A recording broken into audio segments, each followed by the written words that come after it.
Okay students, exercise 3.3 class में substitution method में आपको पिछली बार पढ़ा था। सब्स्टिट्यूशन मेथड के बेस्ड आज हम वर्ड फॉलो करेंगे। तो उसमें क्वेश्चन नंबर 3 से वर्ड फॉलो स्टार्ट है। जैसे मैंने लिखा है यहाँ पे the difference between two number is 26 if one number is 3 times other find the number. बताइए वो नंबर क्या है। ये पूछा गया है कि अगर दो नंबर्स हैं, ठीक है, डिफरेंस बिटवीन टू नंबर, दो नंबर के बीच का डिफरेंस इतना है और एक नंबर जो है दूसरे नंबर का क्या है 3 टाइम्स, कितना है 3 टाइम्स। तो बताइए वो नंबर क्या है। तो चूंकि हम डीजे इक्वेशन का चैप्टर पढ़ रहे हैं तो let the two numbers are x है।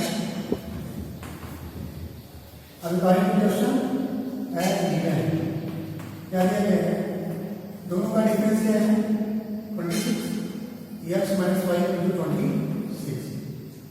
कुछ लोग y माइनस x कर सकते हैं, इसमें बात ये होती है जिसकी बात बड़ा मानते हैं, चाहे x को बड़ा रखते हैं चाहे y को रखते हैं। आगे बढ़ा है कि one number is 3 times the other. जैसे मान लीजिए पहला नंबर जो है दूसरे का कितना है 3 times. This is equation number 2। अब ये वैल्यू जो x की है, put the value of x from 2 in 1 equation 2 से x की वैल्यू इक्वेशन 1 कर देते हैं।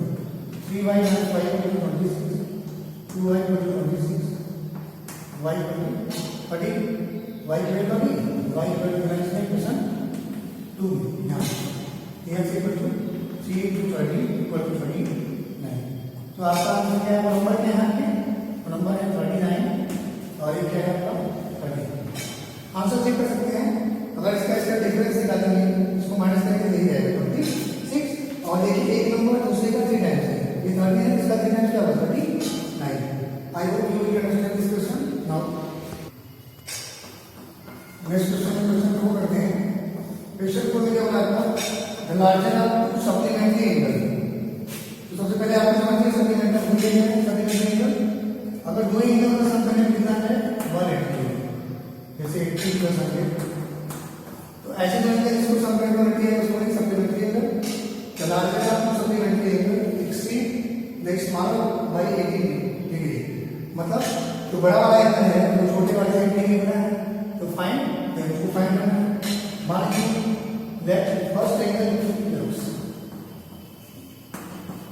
x and other angle equal to y। पहला एंगल हम x मान लिया y। अब चूंकि ये कैसे एंगल सप्लीमेंट्री है, इन दोनों का सम कितना होगा 1 इक्वेशन फर्स्ट में। तो इसमें और ये कहा है कि इसमें लिखा है larger of supplementary angle exceed the smaller by 80। मान लीजिए x जो है बड़ा है y से, ये लार्जर एंगल है x, ये y से कितना बड़ा है 80। यहाँ पे ना स्मॉलर बाय 80, y छोटा है x बड़ा है, बड़ा वाला छोटे से कितना है 80। ये बन गया इक्वेशन 2। अब ये सॉल्यूशन में यूज करें तो put the value of x, put the value of x from 2 in 1 equation 2 से x इक्वेशन 1 लेते हैं। y plus 18 plus y equal to 180, y plus y is y is equal to 180 minus 18 162, y equal to y equal to 162 upon 51, y equal to y equal to equation 2।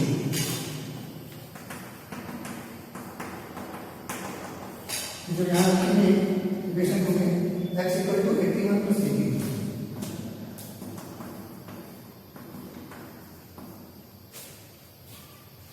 y equal to y plus 18 है, तो 81 और जो देखिए कितना है 90।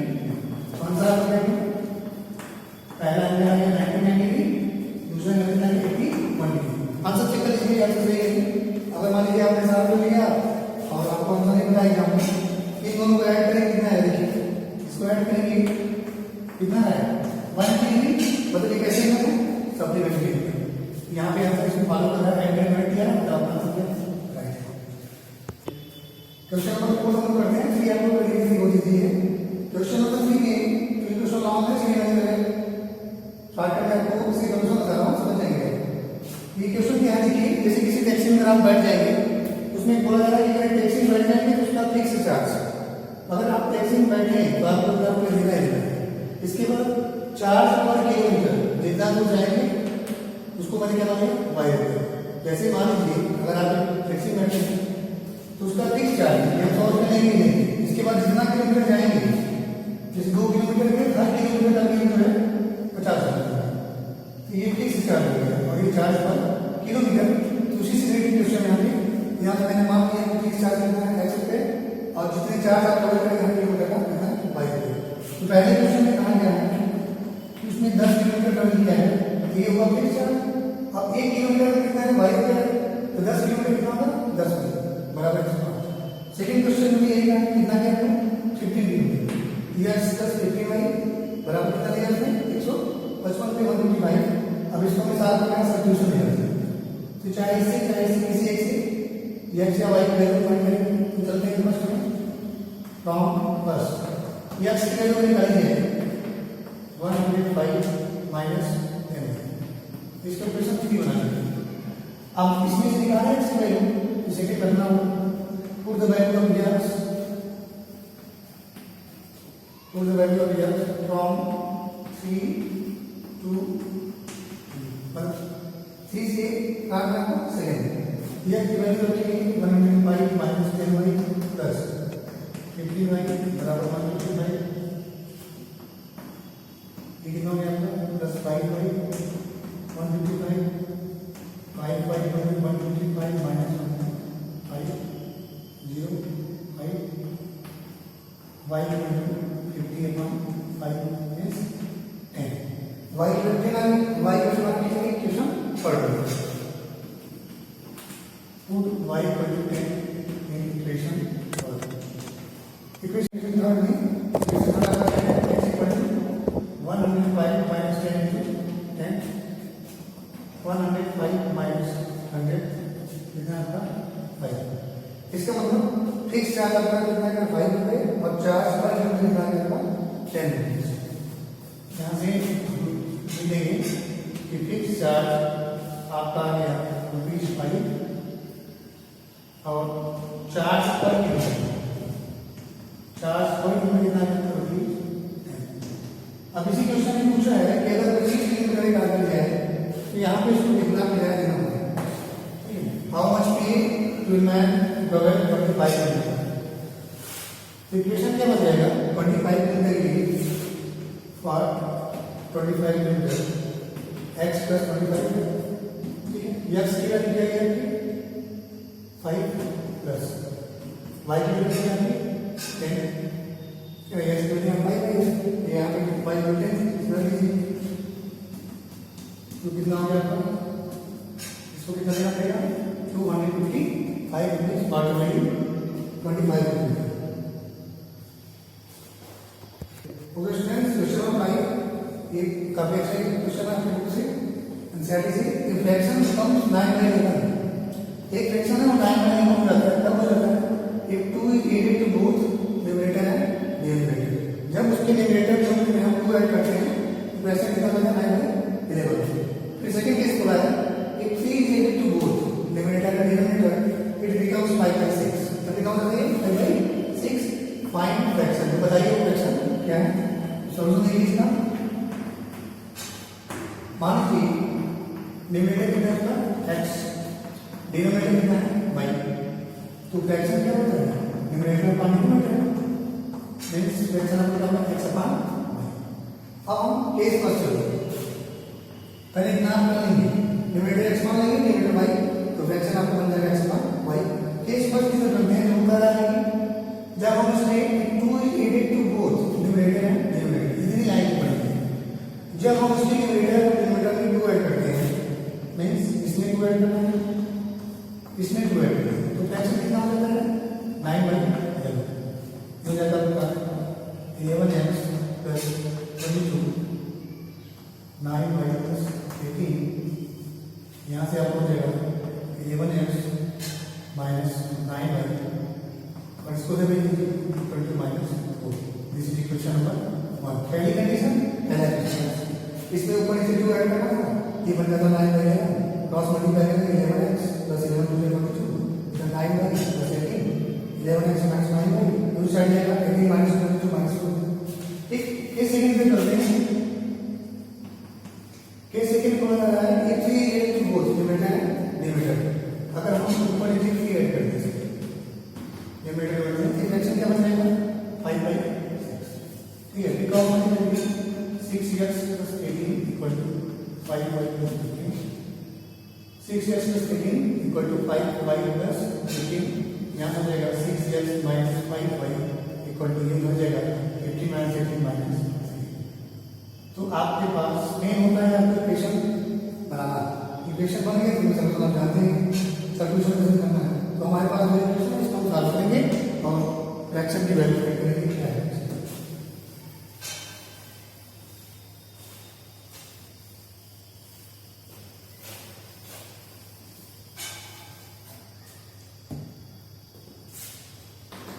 तो हम चलते हैं किसी एक से वैल्यू निकालेंगे जो छोटा है उससे निकालेंगे किसी एक क्वेश्चन छोटा है यहाँ से वैल्यू निकालते हैं तो इसको हम लिख सकते हैं इसको ले जाएंगे 5 5 + 6x + 3 then y = 6x + 3 upon 5 इसको इक्वेशन नंबर 3 रेड करेंगे इक्वेशन 2 से y की वैल्यू निकालेंगे इस y की वैल्यू को इक्वेशन 1 में पुट करेंगे put y = 6x + 3 upon 5 in equation first यहाँ पर हैं जगह 11x minus 9 y की वैल्यू रखें 6x + 3.5 equal to -4 एलसीएम में इसका 55x जितना कर देंगे 54x minus 27 upon 5 equal to -4 है ना 11 - 55 minus 9 54x minus 0 अब ये 55 में से जो है 1x minus 27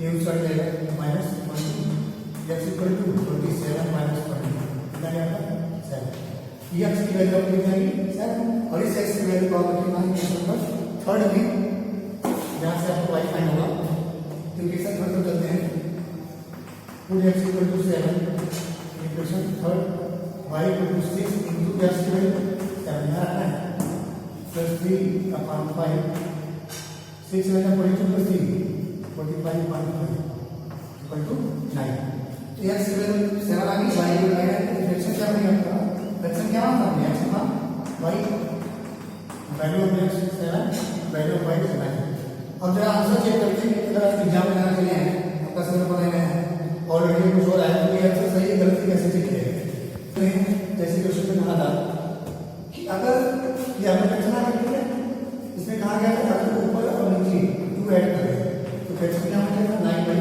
ये हो रहा है मतलब सही है एक और बात कि अगर ऊपर और नीचे 3 ऐड करें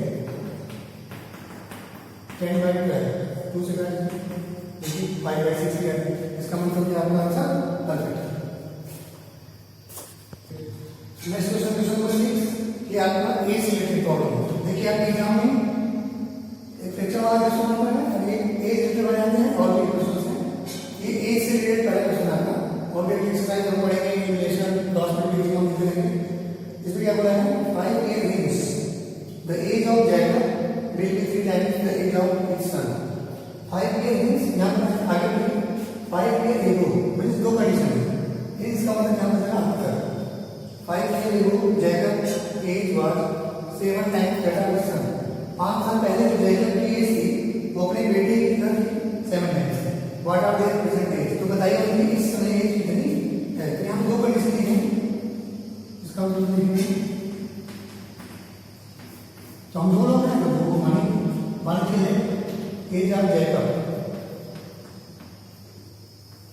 की एज को मानेंगे and age of son age of his son उसको हम ऐड करेंगे बाई अब हम चाहते हैं केस फर्स्ट यानी केस फर्स्ट बोला है 5 year hence अब ये देखिएगा कि इस समय ये प्रेजेंट में माना है अगर इस समय जैकब 1 साल का ठीक है तो 5 year hence मतलब 5 साल बाद कितना होगा x + 5 ठीक है आपको ऐसे ही देना है समझ लीजिए इसे लिखना है x = 5 ठीक है अब यहां पढ़ना है 5 year hence तो दोनों साइड में 5 ऐड करें क्यों क्योंकि 5 साल बाद जब इसका जब जैकब की उम्र बढ़ेगी 5 साल बाद उसके बेटा के 5 साल बाद बढ़ेगा जैसे इसमें मान लीजिएगा 40 है, उसका लड़का 15 साल है, तो 5 ईयर बाद ये कितना 25 होगा, ये भी तो होगा 20, दोनों बढ़ेंगे हमारे पास। तो इसलिए दोनों साइड में 5 करते हैं। अब यहाँ कहा 5 का means age of Jacob will be 3 times. देखिए ये एज ऑफ जैकब, ये एज ऑफ सन है, ये जो एज है जैकब की एज है वो अपनी बेटी कितना टाइम्स है 3 टाइम्स। इसलिए हमारे यहाँ से आपको x + 5 3y + 50 यहाँ से हो जाएगा x बराबर 3y + 50 - 5 x बराबर 3y + 10। This is equation number 1। अब केस सेकंड की बात करते हैं। केस सेकंड में बोला गया है कि 5 के लिए हो जैकब है 5 के लिए हो तो इसलिए दोनों साइड 5 माइनस करना है, क्योंकि 5 साल पहले जब उनकी पिता की कम होगी बेटे की एज कम होगी, इसलिए पहले 5 माइनस कर दीजिए 5 किया। अब उसमें कहा है कि 5 के लिए हो जैकब के बाद 7 टाइम्स जैकब सन में लिखा ना 7 मल्टीप्लाई कर दीजिए x - 5 = 7 - 5 ये बनेगा आपका x - 7y इसको तो लीजिए तो ये x - 7y = -30। इसको बना दीजिए इक्वेशन नंबर 2। यहां से देखिए इसके वैल्यू मैंने पहले से निकाल रखी है, ये वाली वैल्यू हम पुट क्योंकि सब्स्टिट्यूशन में हम लोग यूज कर रहे हैं 3y + 10 जब यहां रखी हुई है 3y + 10 - 7y = -30। यहां से आ जाएगा आपका 10 - 3 आंसर 4y = -30। 4y = 3 साइड में 40 y = कितना आएगा 40/4 मतलब 10। y को कितना आएगा y के हम क्या करते हैं क्वेश्चन फर्स्ट में यह स्क्वायर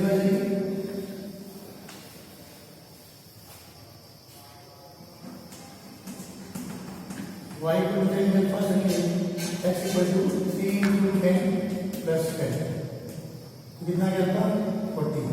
मतलब जैकब की एज कितनी आएगी, जैकब हो गए आपके 40 साल, ठीक है। और जो सन की एज कितनी है ये आपका 10 साल। अब फिर से वही बात है कि ये आंसर सही है कि गलत है, कि आप कैसे एग्जाम पहचानेंगे। तो उसके लिए हम इसके डाटा को समझ सकते हैं, ठीक है। इसमें बोला गया कि 5 ईयर मींस ले जाता है तो 3 टाइम ले जाता है, ठीक है। जैसे मान लीजिए आंसर 40 हो गया, ठीक है। तो इस कंडीशन में लिखते हैं कि 5 ईयर मींस ये जब लेंगे यहां से लिखिए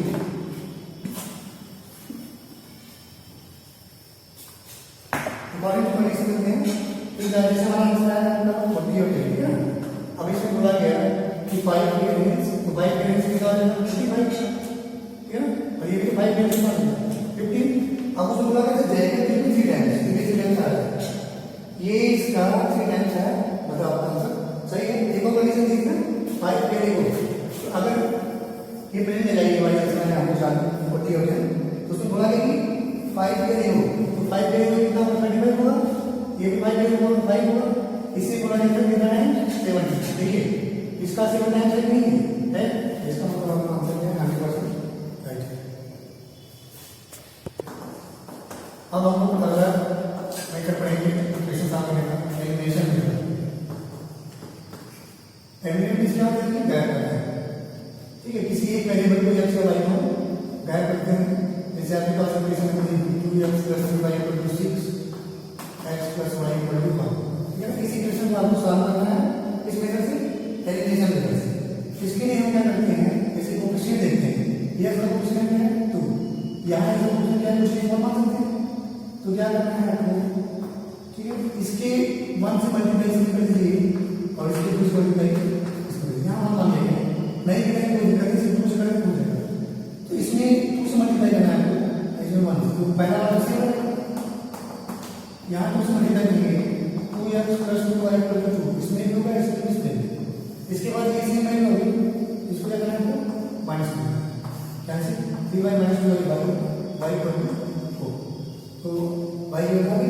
अब y की वैल्यू चाहिए इक्वेशन 1 चाहे तो लिख दीजिए, x क्या लेंगे जो छोटा उसका करेंगे तो पुट y = 4 इन सेकंड। यहां पर हम x + 4 = 1, x = 1 - 4 = -3, ठीक है।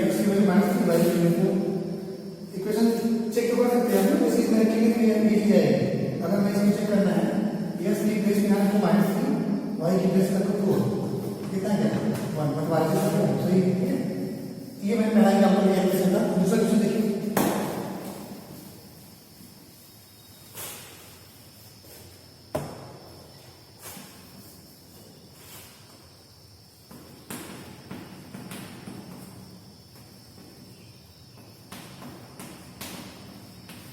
जैसे मैंने क्वेश्चन लिया, ठीक है, इसे आपको क्वेश्चन सॉल्व करना है। तो देखिए इस चाहे आप इसको बराबर करिए, इस 2 का मल्टीप्लाई करिए, इस 5 का करिए, इस 3 का मल्टीप्लाई करिए, इस 6 का मल्टीप्लाई करिए। एक इसी एक को बराबर करना है, एक बार में ही करना है। ठीक है, इसके लिए आप क्या करेंगे, या तो सिर्फ इसमें 2 से मल्टीप्लाई कर लीजिए, ये 6 बन जाएगा, हमें बराबर ही करना है। या इस तरीके से कर सकते हैं, सिर्फ इसी में 2 से मल्टीप्लाई कर सकते हैं। तो जो बच्चे इसे जैसे इसको इजी पढ़े, मैं इसमें से 2 से मल्टीप्लाई कर रहा हूँ, सिर्फ इस वाले, क्योंकि तभी क्या बन जाएगा 6, यहाँ से चलेगी, उसी इसमें 2 से मल्टीप्लाई करेंगे। ये हो जाएगा आपका 4x। पहला इक्वेशन मैंने कैसे लिखा है, दूसरे वाले को मल्टीप्लाई करेंगे 4x + 6y = 4। ठीक, अभी देखिए माइनस नंबर से कुछ नहीं करना है, आपको राइट करना है। ठीक है, सिर्फ 9x = यहाँ पे 3 है, x = 3 by 9, वैल्यू कितनी है 1/3। अब इस x की वैल्यू को आपको कहाँ पे रखना है, आपको ये चाहे 1 की जगह पे निकालना है, छोटा वाला इसमें रखते हैं। तो 2 × 1/3 + 3y = 2, 3y = 2 - 2/3 = 6 - 2 4/3, 3y = 2, y = 4/9। ये वैल्यू है y की, y की वैल्यू इसमें x की। आंसर चेक कर लीजिएगा, चेक जरूर करिएगा। आंसर चेक नहीं करना है, यानी कि वैल्यू नहीं आंसर आना चाहिए। जैसे मैंने ये वैल्यू ले लिया y = x - 6y, इसलिए x की वैल्यू क्या है 1/3 रख दिया मैंने -6, y की वैल्यू क्या है 4/9, इसको लिखिए। ठीक है, ये हो गया 5/3 -24/9, कैसे लिखना है, ये 15 - 24 - 9/9 कितना है आपका -1। देखिए आंसर इसमें वैल्यू क्या है, कैसे बताऊं आपको।